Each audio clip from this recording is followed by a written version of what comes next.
What is up, my Lorcana Goons, and welcome back to the Lorcana Goons channel. You're watching the Friday Weekly Market Watch. My name is Kevin. I'm joined with Zach every Friday. We talk about the Lorcana news, the card prices, and the meta trends to give you guys just a little bit more of an insight on what's going on in the game this week. Mondays, we do this a little bit shorter. Fridays, we take a little bit more time because I got Zach with me. Zach, how are you doing this morning? I'm doing very well, Kevin. Thank you so much for asking. Yeah, no, it's Friday, and I'm excited for the weekend. Kevin, for those that are listening and do not know, but Kevin has recently started his vending journey at the Ninja Exchange in Carlsbad. So if you're in the Southern California area, especially if you're in the San Diego County area, I think he goes on Sundays. So definitely say hi to Kevin and I. I'll be at Frank and Sons as always, so you can come see me as well. But yeah, no, I'm excited. We got some new cards to talk about. This gadget hack wrench, a two-cost inkable 2/3 with one lore. I know that there's a shift copy for this, so this is something that leads up into that, I'm assuming. I do remember there being a shift copy. Yeah, that was just announced, right? But a two strength, two willpower, a two strength, two cost with three willpower. It's just kind of like a Donald Duck, for Sapphire. Nothing too crazy, but it's a shift target for the gadget hat trick. Not too bad. We And have a it's new an Jasmine. inventor. Oh yes, inventor synergy, very important is what it's looking like for Sapphire decks coming up. Jasmine Royal Seafarer. This is a new one, three cost inkable. This was released today. Two strength, three willpower, princess, storyborn hero, quest for one. When you play this character, choose one. Exert chosen damaged character or chosen opposing character gains reckless during their next turn. Not bad. I like this. I like the synergy, the ability to do multiple things with emerald cards. What are you thinking? Yeah, they're making these on the play abilities that allow you to choose between one of the options. And I'm telling you, Kevin, I'm telling you, they're gonna make a card that just says to apply all abilities if you have to choose one. I Right? can't wait for them to release like and maybe a location when characters are here or an item you tap it and you choose a character or just an ability to let you choose all of the options for choose one ability. So like you get to exert and give a character reckless or Anna, you're giving the strength, discarding the card and banishing a chosen damage character. That's going to be pretty good. I would like for them to do that too. It would make sense if they're actually creating this kind of theme where you have to choose between different abilities. It gives you more options, but just imagine how explosive it would be to be able to do every ability that's on this card. Yeah, eventually, I imagine it'll be like a location, like a move where your characters here that have do double abilities trigger both abilities or something. Interesting abilities. A lot of potential in Lorcana. I've been thinking about Azurite Sea and I've been wondering like where do these cards really fit in the meta, right? Like at what point do I need to play Inventors instead of playing the current red blue lists? And then the idea of like ban lists started coming into my head. So not a conversation I want to get into. Just wanted to say we are already in set six of Lorcana coming very soon, and we haven't had a single like. Oh, sorry. We actually did have the Bucky errata, but we haven't had anything else other than that. You know what I mean? So I'm very curious to see like how this is really going to impact the meta. I do want to go over this real quick. I noticed the Elsa first chapter deck boxes are selling for a little bit more than around $30 this week. Was noticing these earlier in the week that they were selling for more than $25 during September, and as of the 29th, we have a recent sale for $29.94. Right now, there's only three listings. Lowest verified is $30 by Hokey Pokey, and then $27.99 with $5 shipping. Then Forbidden Mountain with $39.99. So if you have these Elsa first chapter deck boxes, I feel like they're pretty cool to collect. Another thing on the rise this week that Zach pointed out to me was Lucky Dime cold foils. Check this out. Lowest verified today for these is $48.44 with $1.49 shipping. That's almost $50 for your Lucky Dime cold foils this week. That is a lot. Most recent sales are 35, 30, 29. So it looks like they were recently selling for around 30-ish to 35, maybe a little bit more. Nobody has bought them at these $40 plus prices, but hey, there are more.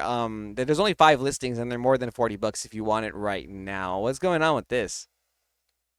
Yeah, so I noticed this earlier because someone in our Discord pointed this out. Shout outs to you. But the card is just a staple in the Ruby Sapphire lists and even in some Sapphire Steel lists as well. And I do kind of want to mention that like there is only a sale for 35. Now, we don't know how much shipping that person had to pay. The most amount of shipping that is on TCG Player or available on TCG Player, I believe, is $5 for singles. So that means a $40 is like the most somebody could have spent so far on this. And that's crazy because I remember the other day somebody came by and wanted to buy the foil lucky dime in my binder. And I asked for 28 because I looked at the value and they were as cheap as 25, but going up to like 30 and up. So I asked for 28 and they said, oh, they'll think about it, and they decided to, not purchase it at the time, which by all means. And as we can see here that the card is in a high demand. So the foils for Lucky Dimes are very limited in terms of availability. It wouldn't be the best time to get it if you are a collector, but as the not financial advice, it's not something that I personally would recommend people buying unless they just really want that cold foil Lucky Dime.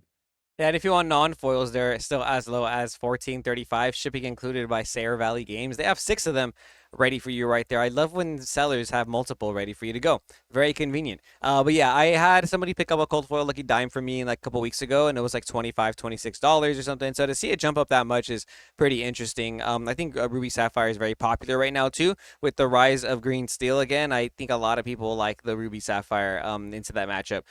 Speaking of steel, being popularized again, Sad Beast still more than $40. Hasn't really changed since Zan Syed took first place with Emerald Steel, and we saw multiple other players using green steel in top 8 of that DLC Vegas. Cayman Co. has lowest verified for $44 today for your Sad Beast, aka Beast Tragic Hero. And look at the cold foils, Zach. There's only a couple listings this week, 19 to be exact, and lowest verified is already $78. Finch and Sparrow right after that, 81. There's a playset right here by Discollect. So if you want to get all four of them for you, if you're just someone who wants to ball out this week and foil out your Emerald Steel deck or your Steel decks, you can buy four of them right here from one seller, which is way better than buying one from Sauce Gaming, one from Zeds, and then two more from Cells TCG or something, because you got to pay shipping each time, right? And then some of these sellers are charging $5 for shipping each time, so these are almost $80 that you're paying for these. We're really, yeah, they're getting to that $80 range for Beast Tragic Hero. Ursa, Deceiver of All, also, being used in Emerald Steel. We've been kind of monitoring these ever since the DLC Vegas, because it kind of felt like Emerald Steel came out of left field. So these cards did jump up in price. Ursa is selling for less than $15 before that DLC. You can see right here in early September, average around $15. And as of this week, lowest verified for a near mint is $20. Tier 1 Games California, shout out you guys. They have $20 shipping included. They have four of them right there ready to go. That's really cool. Once again, you could just buy all four for one person. Do want to see where the cold foils are, because they were only 25-ish dollars. So I like the idea of only paying $5 more for a cold foil than a non-foil. Yeah, look right here. Card Crack with a K, $25 with 45 cents shipping included. That's pretty good in my opinion, only about $5 more. And after that, most of the sellers keep it around that price. We have Star Seekers for 25 shipping included already. New Hope 23 with $3 shipping, so that's like $26. Not bad at all. Only a few bucks more. What you thinking, Zach? Well, I'm thinking that everyone that watched and listened to your market watches about almost a month ago is very happy, because I always felt like $20 was too cheap, and when it hit below $20, I wanted to buy like a couple like play sets just to put away and just to see what would happen. But just in my own situation, like I own all the like playable staples and foil just to play with, so anything that I kind of say for like suggesting anything, I am in this game as invested as your next person, in my opinion. So like I have had these cards when they were like 30 plus $40, and prices come and go, or prices fluctuate and the cards come and go. So get your copies if you've been looking to play, especially Emerald Steel being, I would say, heavily favored into the next DLC meta. But the cold foils are not so far off, and I think a standard is that like cold foils that aren't double the price of normals, then it probably makes sense to just go ahead and get your cold foil versions. Yeah, I like that. I don't know if I ever see this card being like $40 on the cold foil, like double necessarily, but $5 is a very slim difference. $5 definitely a slim difference right there. Prince Naveen, very inexpensive. So I actually wanted to bring up some of these cards from Shimmering Skies, because we're getting into this like weird area of like the Lorcana realm where we only have one major event left, which is the DLC in Seattle. We have set champs starting this week, which is very fun. Don't get me wrong, and I'm very excited. But personally, I don't think I have time to play any set champs this month because you can only host them on weekends now. Just want to express that I really wish that we would be able stores would be able to host them on weekdays again, like the first round. I don't understand why they changed that model. I think it was really silly. But point is, it doesn't seem like a lot of people are super excited for this set champs. From what I've seen online, there's like a differing in opinion on like the card and the pricing and the whole fact that it's top 8 now for the card and all this stuff. But one of the bigger issues too is that people are kind of feeling this way towards this like set champs month, and then we also have Azurite C coming out in like mid-November ish. You know what I mean? And it feels like it's all happening too fast, and we're seeing it kind of in the prices too now. Princess Naveen was like $40, then $35 like the first few weeks of this set's release, and the meta has shifted like just a little bit, but now this card is already at like 16, 17, less than $20, and I think a lot of it too is because we're mentally preparing for set 6 already. We don't know if cards like Naveen are going to be good, and they're uninkable. It's a card you don't really play 4 of in most decks unless you're specifically playing Amber Steel and you're specifically playing that list. So lowest verified today is 1649. And this kind of happens with TCGs. I personally feel like they release sets really fast with Lorcana, but I guess it's at the same pace as other TCGs, but it just feels like it's all happening so fast. And when that happens, cards just get cycled out. You just kind of said right now, Zach, cards come and go. And yeah, the meta shifts and cards do come and go. So whenever the next set comes out and there's a lot of hype behind certain cards and cards are selling for like $40+ in the first few weeks, just know this is bound to happen because of the way the meta shapes. You know what I mean? I think a lot of people do like playing Amber Steel, but you only really play this card in Amber Steel, which is kind of why I think it's not as expensive as like some of the other legendaries in the game. The cold foils are selling for around $27, $26.99 by Charlie Lorcana. Another card that kind of did this was Mufasa, Pride Ruler of Rocked in the beginning of the format. This card had a lot of hype. There wasn't really like any events happening. There wasn't much data to go by. So really a lot of it was just like hyping the card up and seeing if it was good or not. And they were selling for like $30 and plus in those first few weeks, and now it's half the price. Part of it is because nobody's really playing this card in like the meta deck lists that you see online, and another reason again is because like why do I want to add this to my deck if I'm already preparing for set 6? There's going to be new legendaries coming so soon. Like I almost have no reason to want to try and add this to my deck because I don't know what's going to happen in like a month from now. You know what I mean? But I don't know, how do you feel about some of these cards? Well, I've always felt that like some of these like high costed uninkable like characters aren't like going to come out of the gates strong. Hmm. It takes certain strategies to make these cards like very viable. However, the collectability in something like Mufasa as a character for the Disney IP is just a very, very like strong representation of like, like the main characters and the main protagonists throughout all of the like classic Disney movies. And you really can't go wrong with like cold foil or enchanted versions for collections because they seem like they're going to be the best things to have like long term. Again, I implore people to kind of like look at their own situations and do their own research. But and then after you do your own research, then decide based on your circumstances if this is something that you do want to add to your collection. Because $25 for a cold foil copy, I could see it go down. Personally, I could see it hit 20, and when it hits 20, you probably want to buy it. But as always, I recommend everyone to just decide a number that in their head what they are comfortable paying for a card like this. And when they see it hit that price, or if they find someone selling it in their local area for that price, you buy it and you don't think twice about it.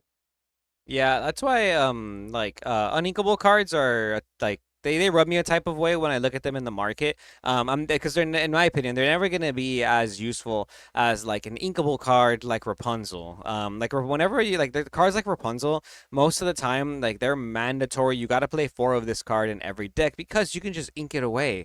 That's like the strategy, right? And unfortunately, with legendaries and powerhouse legendaries like Mufasa or Prince Naveen, it's hard to justify playing four copies in a deck, right? And that is gonna make an impact on the market. If I need four copies of this specific card, that and because I want to play the deck, and the deck requires you to max out and play four, I'm taking away those play sets. Each person that wants to play the deck is taking away a play set of four from the market every time. So that's another thing too. Well, yeah, uninkable cards. In terms of like the way of the market, I've definitely noticed that uninkable legendaries are a little bit cheaper than inkable legendaries. It's kind of funny how that works out. But speaking of the inkable legendaries, Rapunzel, and as Zach was saying, when you see cards cheap, you gotta snipe them up because they'll never be that cheap again. This card was selling for as low as $25 at one point. Before this format started, because Amber Steel wasn't like in a good space last format it felt, and like as soon as we started seeing success in the set 5 meta, Rapunzel just shot back up in price, which is wonderful. Lowest verified today is 4671 by QBKNC. They have three of them, which is kind of nice. I am interested in that. Three Rapunzels from one person sounds like a dream come true for someone like me who hasn't really picked up Rapunzels this entire time. But still kind of expensive. I don't know if I need to pay $50 just yet. I'm not playing an Amber deck, but cold foils are $75.95 by Mirror Breaker Games. So about $25 more for the cold foil than the non-foil Rapunzel. Some of these first chapter cards still keeping their value in this format, right, Zach? I want to go over Queen's Castle. These are really cheap this week. Definitely a card you might want to pick up as some staples for your collection.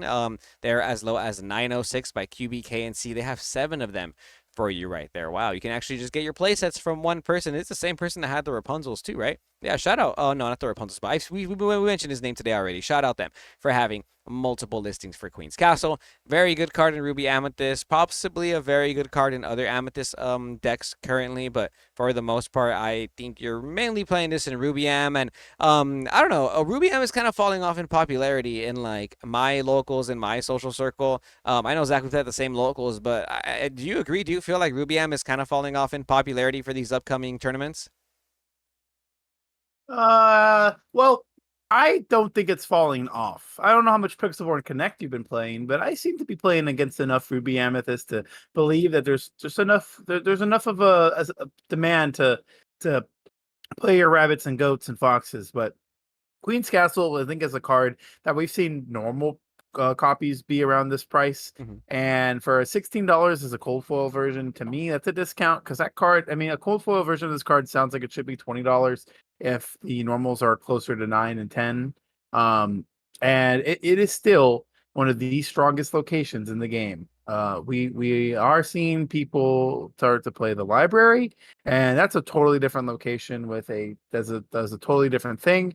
But one thing to kind of remember is that the locations are they shine in different matchups. If you are a player and competitor in this game, you do know that like some decks have very little answers to locations, and some decks have all the answers. So Fishbone Quill, talking about Sapphire specifically, that has the removal for locations now. We're seeing this staple kind of trend more downward. One thing I kind of want to say is that like more people got their hands on the sealed chapter 1 that was available at the side events at the DLC. So that did create more singles populated and that are available now. But this doesn't last long, at least from what more of our dedicated viewers have kind of observed throughout the time, throughout the months and now the year into the game, that cards like this don't stay cheap for long. It does float up to almost $10 every once in a while. Mm-hmm. But this is just a staple in almost every Sapphire deck that isn't Blurple. Oh yeah, and I don't think this card is ever gonna be put like on a ban list or something. This is like a very safe card in my opinion. That's like a staple you're probably gonna see in Sapphire decks. I don't know if they'll ever like rotate Lorcana cards, right? But I don't ever see this card not being good. This card is just insane. It's the engine for most Sapphire decks. If you're playing 4 or 3, I like our artistic with a U and a Q. They have 5 of them ready for us right here. In case you're someone who's getting started in the game, you want to build a Sapphire deck, you can get your playset from that one seller. That's really awesome. Lowest verified is 825 by Lorcana Golden Lady. Shout out you. This person does have it for 734, which is like $1 cheaper actually. So that's not a bad deal at all. Cold foils for Fishbone Quill looking pretty nice this week. If you have some, I have some. I'm glad I got mine when they were like $20 like months ago because they just keep going up little by little over time, right? Lowest verified for near mint is going to be 23.35 with 225 shipping. That's about 25 plus dollars by Over the Top Games LLC, and then 25.59 by 3DX Collectibles right there. So around 25 bucks for a cold full fishbone. That's pretty nice. I've been seeing Hades go up in price a little bit this week, actually. Shout out Jonathan Rosario for playing Hades in his Blurple deck. We're going to go ahead and have that next episode of Quest with a Guest. He was the only blue purple deck in top 64 of DLC Vegas, and that video comes out next week. We just dropped the video yesterday with Shady Peach. He's a YouTuber who got top 32 at the DLC Vegas, so be sure to go watch that. My Lorcana Goons would really appreciate that. Zach and I sat down with him. He was playing blue red, not playing Hades, but people are playing Hades in their blue decks. I'm playing it in my blue green deck. We saw Jonathan play it in blue purple. Today he's going to be as low as 9.45 by Peculiar Folk. So a little bit around $10, pretty close to 10 bucks. SD Pokey got 8.50, and then one TCG Games for 9.50. So around $10 for your Hades now, which is not bad. These were definitely cheaper a couple months or weeks ago when they were around $7 to $6, right? Cold foils are looking not too bad. We have some non-verified sellers and verified sellers that have them for around $30. Kamisama Games, lowest verified $29.50 with $3 shipping. So still more than $30 for your cold foil Hades from the first chapter, right? Some other first chapter goodies that seem to be going up in price in the last couple months. Let It Go definitely used to be around $1.50, and in the recent months of September, October, they're as high as $3 with $1.27 shipping. So $4 is honestly what I would value it. We do have some non-verified sellers for $2 with $1.27 shipping, so you can get them for a little cheaper. But if you're looking through your trade binder, this is like a $4 card in my opinion. I don't know. What do you think about Zach? Do you think Let It Go has a place in this meta, this format? Well, I don't think it doesn't have a place in this meta. I just don't think it has a place in like Ruby Sapphire decks. Sapphire Steel or Blurple could definitely like utilize something like this for their removal. Ruby just has all the removal it could ask for and doesn't need to add copies of Let It Go. I don't think we're seeing Mufasa decks start to take a lot of prevalence into the meta. That does seem to be a very solid answer, as well as we don't talk about Bruno. And you know what? Those are blue-green color combinations. So Kevin does have some gameplay of his blue-green deck that he's known for in this channel. So if you guys are a fan and want to support, please go ahead and watch that gameplay video. It is very cool and exciting. And honestly, the glue deck, as I like to call it, the green blue deck, is it has been unexplored for a very long time. So there's probably something there. There's probably a combination or a certain deck build of it that can exploit the meta. And we'll see. Maybe we'll see some well-known players like Zach Bivens take a blue-green combination to a DLC. That would be crazy. People are asleep on the glue. People are asleep on the glue goo, Zach Stone. The blue green, the bleen, whatever you're calling it, the Mountain Dew, Baja Blast deck. I like Let It Go in this deck. Fun fact, I actually ordered my third foil Let It Go, and I had it here on my desk. I opened it off of the mail, and I just misplaced it. I have no idea where I put it. I think I just lost a cold foil Let It Go, and I'm sad now because I only have two cold foils and one non-foil in my deck. I really want to take And the this deck. two that you're borrowing from me. Yeah, and two of them I'm borrowing from you that are cold foil, and I had one for myself actually, and I just lost it. So, but that's $7 down the drain for me because the cold foils are around $7. Some other cool staples that I think are still surprisingly pretty cheap. Although Merlin Rabbit is the best card in Lorcana, the rare is only $2.45 with $1.27 shipping. Max Legend over here has three of them ready for you to go. So if you wanted to play Ruby Amethyst or any Amethyst deck, I definitely think you might need Merlin Rabbit. Personally, I think this card is insane. Best card in Lorcana by far. The fact that it's this cheap is so astounding to me compared to like something like Madam M Fox, which is selling for around $5 or $6, right? But Zach, you did point something out to me last week that the Rise of the Floodborn starter decks are on Amazon for really cheap. If you guys didn't know that, you can get them for around, what is it, like $7, $8 or something, and they both both they come with one rabbit and one fox, and rabbit's already like $4, fox is like $5, and you get a free pack too and a bunch of other bulk cards in there like Benja and some other cool cards. But yeah, so these are around $4 now. Still really inexpensive in my opinion for the non-foils. There's a gang of listings obviously, but this is just a staple in my opinion for for all of time to come. Cold foils for your rabbits are going to be $20+ still, 19.53 plus $2 shipping for your Merlin Rabbit. Cold foil Anna from the Shimmering Skies Diplomatic Queen. We saw this really rise over the course of the last 2 weeks after the DLC Vegas, and selling as high as $15-16 for the non-foil. The hype has finally calmed down. So if you guys are avid watchers of the channel, we did mention like, hey, this card's selling for $16, but give it a week or two, it'll come down because it's hyped obviously from the DLC. Great card, don't get me wrong, but once again, it's a non-foil. You do not play 4 of these in any deck, and I'm pretty sure you play 2 max. You know what I mean? Because it's a non-inkable. That's what I meant. It's an uninkable. So it's going to be around $10 with $1.27 shipping for your non-foil Annas, and the cold foils are going to be $25+ still. Very nice to see. 24 with $1.27 shipping by TCG Trading Co. Amazing card, lovely card. I actually want to fit it in my blue-green deck somehow, but the fact that it's uninkable just makes it so hard to fit, in my opinion, in certain decks. I do like it in green steel though. It lets you capitalize for sure on the ability to banish chosen damaged character, because you play a lot of Tinkerbell, Storm, Strength Rajon, and this card can just out Tamatoa, whereas before it was a little hard for steel decks to out Tamatoa, right? Well, it would be a lot more challenging if you didn't have characters like Strength of a Rage or Ursula does double sync Strength of a Raging Fire. I do believe that like this kind of solve that, because you don't have to commit so much or require a more specific combination of cards. You can do as little as just like swing any character into it and remove it from play. But the amount of versatility that this character provides for the Emerald Steel deck, I think, is what it was missing. Because you don't want to have to be committed to playing this character if it only banished chosen damaged characters.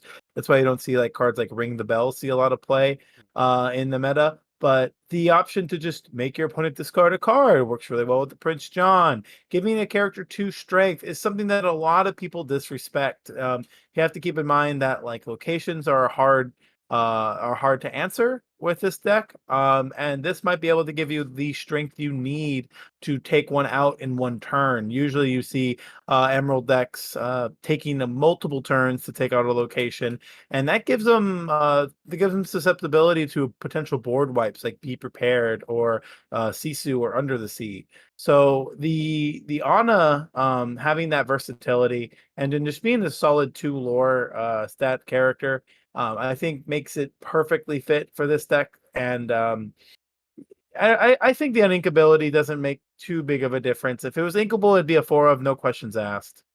Oh yeah, if it was inkable, it'd be way too good. It'd probably be like a 4 cost, maybe if it was inkable. I could see that. But this is the first card in Lorcana that has 3 possible abilities, I believe.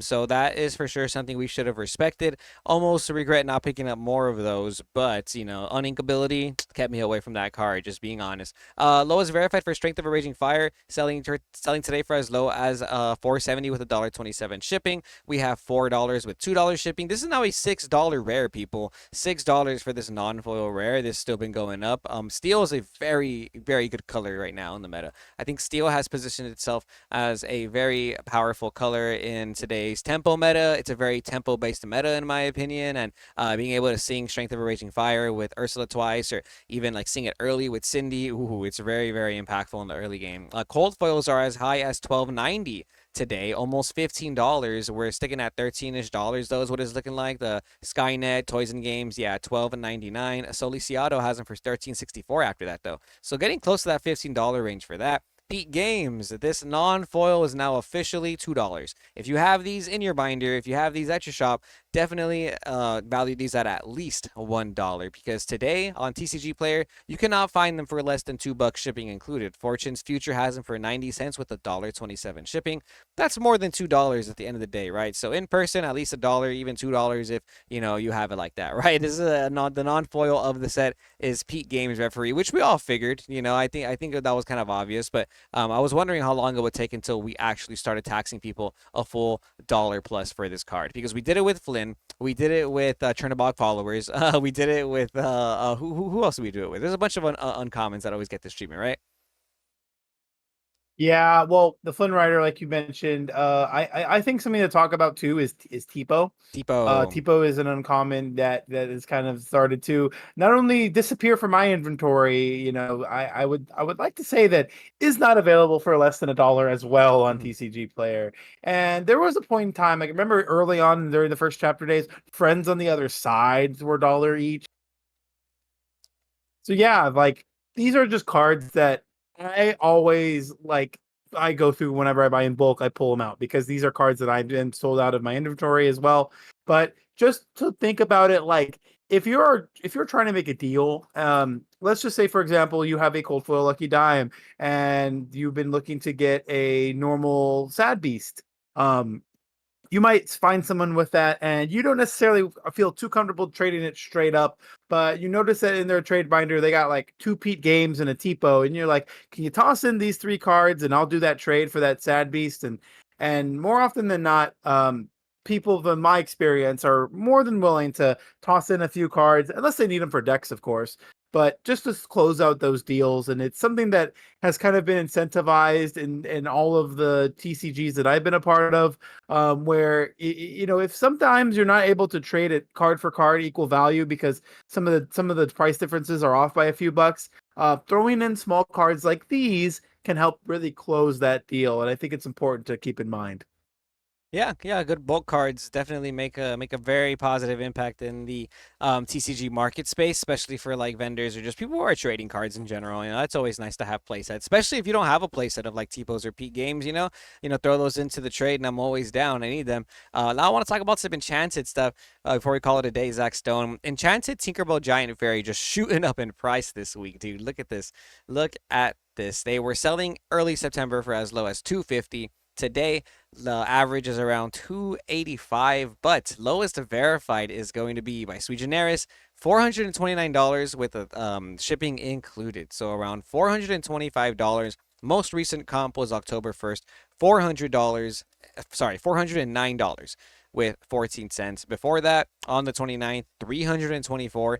Before that, on the 28th, 272. Then before those, a couple more in the 300 range, and 300 range, like 375, 375, 309. So more than 300 for sure. And then a recent sale for 400 has prompted all these listings to be more than $420 for your Tinkerbell Giant Fairy. Wow. Very expensive, very cool. Love seeing people play with this, especially on the stream with the DLCs. That's not the only Enchanted going up. These are first chapter Enchanteds as well. Maui getting back up to that $300 price range. The lowest verified for a near mint is going to be $293 with 99 cents by Game Vault Florida. Most recent sales for the Maui are as high as $290, $310, 280, 285, 299. This is solidly selling for $300 now. You're probably not gonna pay less than that for an Enchanted Maui. And I've even seen people picking up the Surfer Stitch, the Carefree Surfer Stitch, going back up a little bit in price this week. Earlier in September, 250. Today, more than $300 is what it's looking like. You have to pay if you want a near mint Carefree Surfer Stitch. Skynet, 375, lowest verified for a near mint. A couple moderately played for less than that. Actually, look at this. Todo Magia TCG 264. That's the cheapest one I've seen in a minute. So if you do want a Surfer Stitch less than $300, there's a listing right there. As of a couple days ago, on October 2nd, we had a light plate sell for 311. On October 2nd, a near mint sell for 324. Then a couple days before that, 261, 295, 300, 275. So around that 250 to 300 plus dollar range is what they've recently been selling for. So to see this one listing at 264, that's kind of nice in my opinion. But after that, yeah, you're gonna have to pay more than 300, almost 400 if you want to get a verified one, right? Yes, absolutely. These first chapter Enchanted and Cold Foil legendaries are starting to be taken off the market. And I can tell you from all the amount of people I've interacted with at the show, at the shop, and I've been asked for this stitch like once a week, once or twice a week almost. Cold Foil legendaries, like they're just always being ripped out of my binder. And again, I don't see myself ever playing Enchanted personally, but this is such a cool artwork, and it's Stitch, and he's one of the most loved Disney characters of all time. And gosh, it was like the first Stitch Enchanted, and I, I besides the Rockstar one, have we gotten another Enchanted Stitch? Not necessarily. I mean, unless you consider like the E100 like alt art one, that's not really an enchanted Stitch. I Um, know I don't consider that an Enchanted. Yeah, no, it's just been the Rockstar and the Surfer. And yeah, the Surfer's iconic. It's the chapter one Stitch card. And then I personally I like this card because it was the first enchanted I ever pulled in Lorcana. So big feels for me. I actually wish I didn't sell it. I sold it for $200 in that first like 2 months of Lorcana, and now it's getting as high as 300 to 400 again. You know what is selling for 200? Diablo, the Devoted Herald, enchanted rare. There's not many listings today, guys. There's only 7 listings left. Lowest verified is now 295 by Bash on TCG. Before that, there's some non-verified sellers I have for 291, 290 with $5 shipping, 280 with $2 shipping. Most recent comps 190, 190, 209, 150, 187. Oh my gosh. Okay, so if you bought these at 250, 245 like on the 29th, you're probably not feeling too bad now because you can't buy them for that cheap anymore. 295, basically $300. After that, 336 by SYG. Oh, after that, $400 by In-House Games. If you want a playset, hey, you can buy them all from In-House Games for $400 each. There's not that many listings for Diablo. What happened? I think when people see good cards, people understand that the prices need to reflect as such. Keep in mind, guys, that the price and what we see today on all these cards we've talked about, these are prices that the community has decided they should be at because people are willing to pay $200, $250, and now we're seeing them listed at 300. So now we get an idea that like, well, 250 is the number people will pay, 300 is a number people won't pay. Got to settle somewhere in between there, right? Mm-hmm. And this is just a character that I believe without in the card pool, Emerald wouldn't be where it's at today. Oh, 1000%. Diablo has kind of shifted on any sort of meta deck on how you prepare and play for any sort of major event. You need to consider Diablo and how you're going to answer it on turn 2, because that's as early as it can come out and exert itself in. Morph Enchanted, where did you go, little guy? I mean, you were sitting below $100 for months. And Months. all of a sudden, you decided to become $200 just for a little guy. I And mean, I he want to is go. the I best want. enchanted. Yeah, I was gonna say I want to go on record and say that Zach has been calling this the best enchanted for months. For months, Zach has been saying Morph is the best enchanted. Morph is the best enchanted. So like to see Morph get the flowers up here at $200 is very fitting. I'm glad I brought this one up today. Shout out Zach and shout out Emily. Right, she's the one that told you that Morph is the best enchanted. No, no. I mean, she told me, but that's just the truth. Doesn't matter if she tells me or not. That's just the truth. Shout outs to my girlfriend, but no, it is the best enchanted. I mean, look at him. Look at him. It's just so adorable. And honestly, like I actually like the artwork a lot. Like Mhm. it's kind of like almost taken in like a if Morph went and seeked out a professional photo shoot, these are the kind of pictures they would take. Yeah, You know? or like So he like I really like it. Yeah, like he paid someone to paint his portrait for his $1 million living room. Like this is the portrait. I you know what? Honestly, Hmm. I think set two Enchanted's got I love the artwork personally, and I think a lot of people disrespected them because they just didn't look like the set one Enchanteds. And on top of that, we didn't really know the theme of Lorcana yet. But now that we're seeing like the whole theme of like Azurite Sea and like this adventure aspect of pirating and stuff, I like the Morph Enchanted even more. Like it's just it goes so well with the realm of Lorcana too, which is cool. Personally, would love to play these in my deck, but I only have the rare morphs. I don't have enchanted morphs now. Emerald, if you notice, Emerald has the most enchanteds, like the most playable enchanteds. They get all the love. The Emerald Steel enchanted deck is actually insane. But yeah, those are some pretty cool cards to go over this week. Be sure to look out for those. I wanted to go over some slabs, Zach, because I just got curious about like what's been getting graded in the Disney Lorcana market. So or what's been selling in the Lorcana market. So here's some recent slab updates real quick. PSA 10 Rockstar Store Championship Stitches are selling for $900 for the PSA 10. Pretty crazy to see when the Raws were selling for like $600, $700 within that first month. But once again, the hype is real. The hype is real.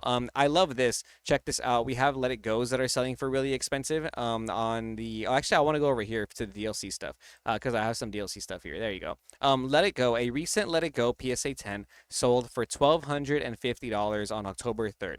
So if you want to Let It Go, I recommend you guys just get it graded, right? Because the raw Let It Go's at the from winning the DLCs, they sell for like $700, maybe a little bit less now because more and more keep coming out. But the graded ones, 1250, that's a lot. That's like the same price as like a Cinderella. And the PSA 10 Cinderella doesn't even go for that much, which is interesting. I was bringing this card up in particular, Zach, because this is in my opinion an Elsa card. You know what I mean? Like this, it's literally Elsa on the card. You cannot get this artwork for Let It Go unless it's foil. Like unlike the Top Cut Rapunzel and the Top Cut Cinderella, you cannot get this non-foil. You know what I mean? And unlike the Dragonfire, it's not given to you for free. This is a very specific, one of a kind Elsa type card, and I just know that Elsa tends to like make a very big impact in the collectible space. So personally, I like the idea of the Let It Goes. If I could win another one, I'm probably gonna keep it, get it graded myself. So now I'm a little even more sad that I missed the Let It Go by just one game that I missed the top cut for the DLC Vegas. But we're gonna go to Seattle, so look out for us there. I'm very excited for that. If you guys are going to DLCs, there's a bunch of stuff you can win in side events like these Rapunzel, the Cinderellas. Rapunzels have been selling for less than $100 this week in auction, around $75, and the Let It Goes are selling for around $700 in auctions. That's October 3rd. Some pretty cool stuff too from side events. Like look at this, the Lorcana hat sells for $100 on eBay. That's hilarious. You could even sell your badges for $30. And look at this, the Rapunzel mat that I have back there selling for $1,200 on October 2nd. That's really nice. That's the mat you get for top 16 as like a little extra gift for your Continentals invite. But if you guys are going to the DLC in Seattle, please be on the lookout for Zach Stone and I and all of Team Goons. We really appreciated the time we had in Las Vegas. We really want to come home with a championship, so wish us luck and let us know what decks you guys are going to be playing for set champs or the DLC this week. Zach, you want to say goodbye and say anything before we call it a day? No, I'm just kidding. Thank you all for that. Thank you everyone that does support and watch all these market watches to the very end. To those that are listening right now, I really appreciate every single one of you. And thank you to anyone that has purchased any Goons related apparel from our YouTube shop. We are looking to expand and increase the not only the supply but also the types of things we're looking to sell. So please drop in the comments things you'd like, merch you'd like to see us design, create, or any influences that you guys can give towards us. We're extremely grateful for. Again, this is just a journey that Kevin and I started about a year ago, and we didn't know where we were going to be, right? We kind of just did it for fun, and now it's becoming something that's like, I'm extremely grateful for. So again, I can't thank anyone enough that has personally came to me or Kevin and supported us. And please don't forget about today's sponsor, Pristine Protection TCG. They got the sleeves that the Goons love to use, and I promise you, the quality on these things is amazing. There's plenty of reviews on YouTube for the sleeves. Please go ahead and check out pristineprotectiontcg.com and get your order picked up today. And don't forget to use promo code Goons10 for 10% off your order. And it does help and support the channel. And this has been Lorcana Goons. We will see you Goons next time. Stay tuned to Lorcana Goons.